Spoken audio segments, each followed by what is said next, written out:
Amannya gange nze Abdul Aziz Dungu wa Ziko Metal Craft nga nsinziira ne Masana Bukuluugi zone mu Lubaga division. Mu kwokya ebyuma tulina ennyingo oba joints za mirundi egiwerako ze tukozesa nga tugatta ebyuma, naye singa obunene okukozesebwa ennyo y'ennyingo gye bayita eya square.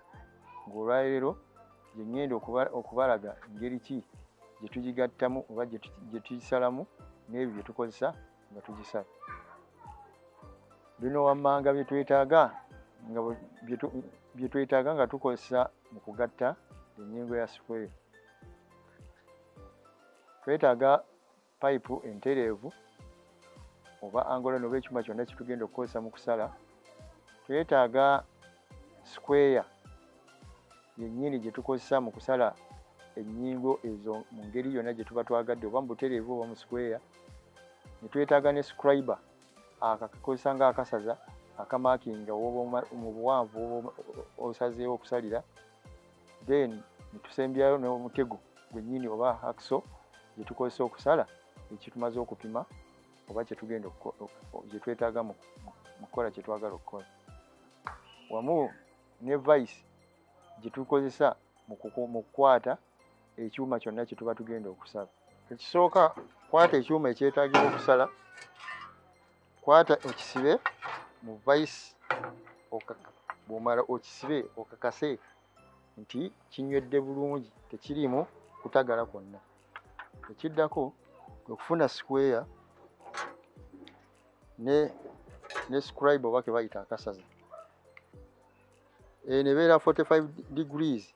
Square twagala nga tukola angle nga mu welding okusinga nti bw'omala okutegeera engatta zino ennyingo ebbiri nga bwe zigattibwa ziryoke zikole ensonda eno bweti, tulina kukozesa square. Kati n'olwekyo tulina okuyiga engeri gye tugigattamu tulyoke tubisala ebitundu ebibiri ng'eringa gye binaagattibwamu biryoke bikole square, ensonda eya square. Kati wano scriber bw'emala okutuuzako square eno, bw'oba otuuzako gundi eno toyina kusitukamu bweti oba okusituka bweti, wabula nti erina okuba nga etuulidde ddala bweti, kuba buli lwekyama bweti oba nekikola bweti nesitukamu square nejja kukyama, gyagenda okumala ogisala nga tekyasobola kukuwa ensonda eno entereevu ya 90 degrees. N'olw'ensonga eyo square yono gyegendereze ng'ogiteekako ebe nti etudde bulungi. Kwata scriber yo, saza mwogenda okusala line, then bw'omala saza neyo okukka wansi, kuba bw'onaaba tokise mu straight line eya 90 degrees manya nti byogenda okusala bigenda kukyama. Ng'omaze okusazaawo line eyo ne square yo, kwata omusumeeni olyoke osale ki square gy'oyagala. Yimirira mu position ya line yennyini gy'osaze eno, olw'ensonga nti singa oba ovudde mu line ejja kukukyamya line eno, weesange nti square onomalira okugisala ejja kuba ekyamya. Teekako omusumeeni guno, olugalo luno lwakkuwa w'otandikira entandikwa, kuba singa oba osaze bw'oti nga totaddeeko omutego gujja kutambula guve mu position, weesange nti watewo wapimye si wootambulidde. Sooka otekewo ennaakani omutego guno gusooka okusima gufune wali we gutandikira. Omala okutandika kwata guno omukono guteeke wano, guno omukono guteeka wano olw'okuba nti gukuyamba nga gugayidinga eno, guno gwe gusindika okukola, guno gwekola nga ekyokugayidinga n'entambuza y'omusumeeni. Tandika okusala kwera.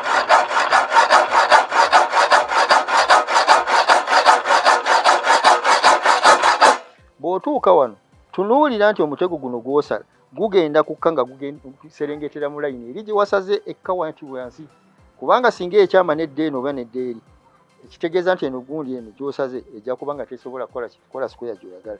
Tambuza nga n'amaaso bw'ogateekawa line eri nga bw'etambula.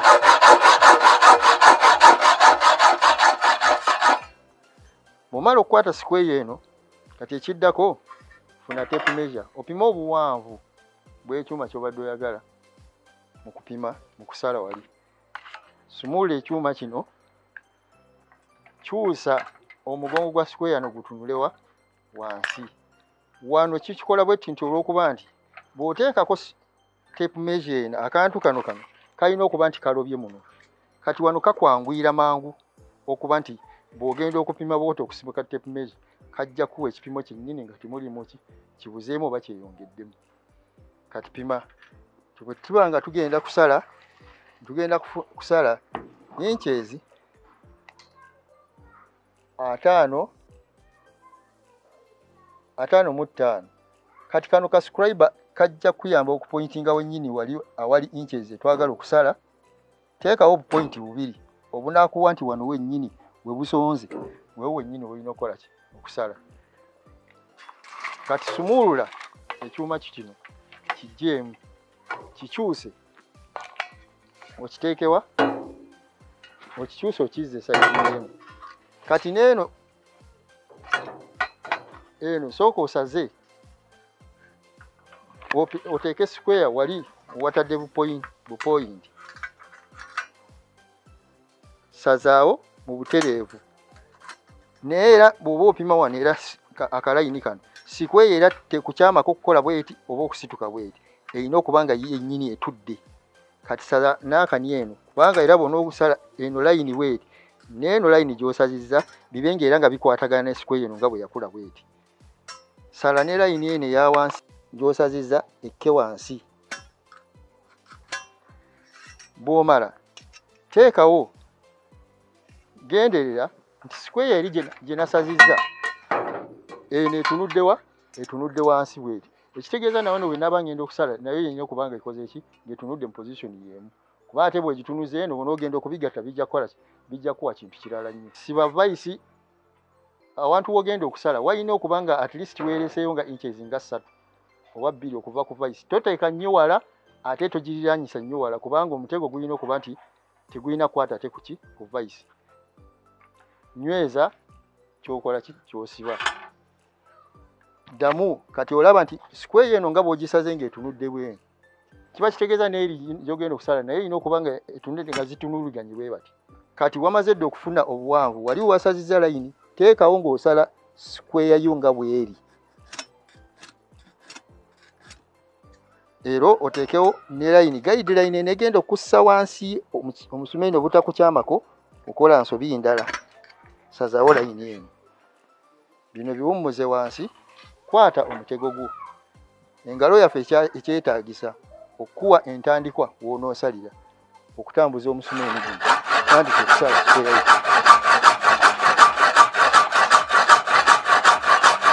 Buli bw'otuuka wano ng'ogenda kukka wansi kakasa nti guno buleedi eno eteebaganye ne layini eno nga bw'etambula kuba singa eyeekiika bw'eti kiba kitegeeza nti ejja kusala ng'eva mu layini.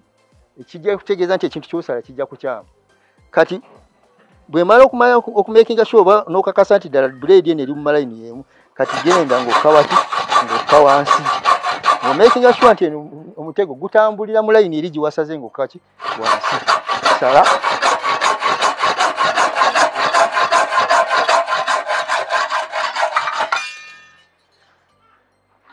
kati kwata kino bwe kiba nti kyekimu kye tugenda okugattana kuno okyekinza otya nti square gy'osaze nti eteredde. Kwata kino kiwasaze.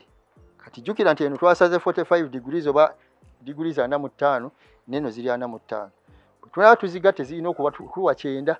Kyekino kyolaba ku square eno. Kati zigatte ziteekeko bw'oti. Kati era kiba kitegeeza nti wali wengenda okukigattira wali nga ngenda okwokya kirina kubanga kimpa ki. N'olwekyo bw'oba ogenda wali okugatta teeka square yo wano bw'oti. Era osigala ng'eno square okyagikozesa wali mu kugatta ebintu bino. Tumaze okusala square zaffe 2.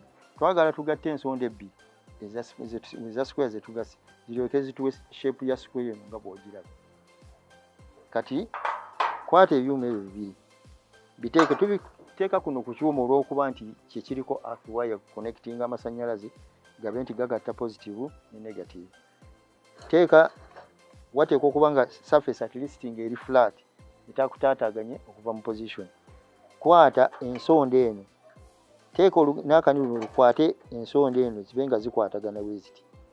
kubanga singa oba tutaddewo ngalo eno ojja kwesanga olusi kino kyogatta kiyinza okuyita ku kinne waakyo oba nekisoboka bwekika. Naye bw'otaaka wano ensonda zommini zeegatta ziba zikuwa ekituufu ky'olina okukola ki. Weeyambise okwate wano osooke ogatte ensonda eno nga tonnateekawo square eri.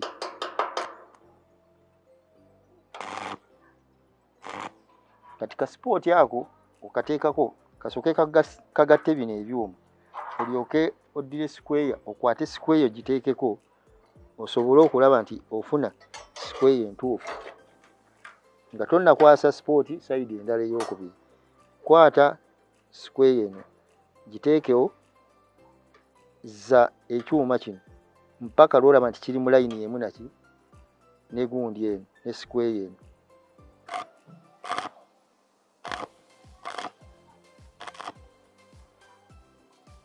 Kati ng'omaze okukwasa wano zaamu ddamu ogezese gundi y'olabe nti square gyenkutteyo eyo ogiraba, omakinge sure nti terekaawo gaapu eno na wano tereseewo gaapu, olyoke omanye nti kati kinaddako osobola okujjuza square yo nga emaze okuwa shape ya 90 degrees. Nkakasa nti kati oyize engeri gy'osobola okugattamu square eno kuviira ddala eri ku vice nga bwe wagisaze n'engeri gye tuzzeemu n'okugigatta wano tulyoke tufunemu shape eno ya L nga bw'ogiraba. Tusinkane omulundi omulala nga tuyiga ate ku kintu ekirala.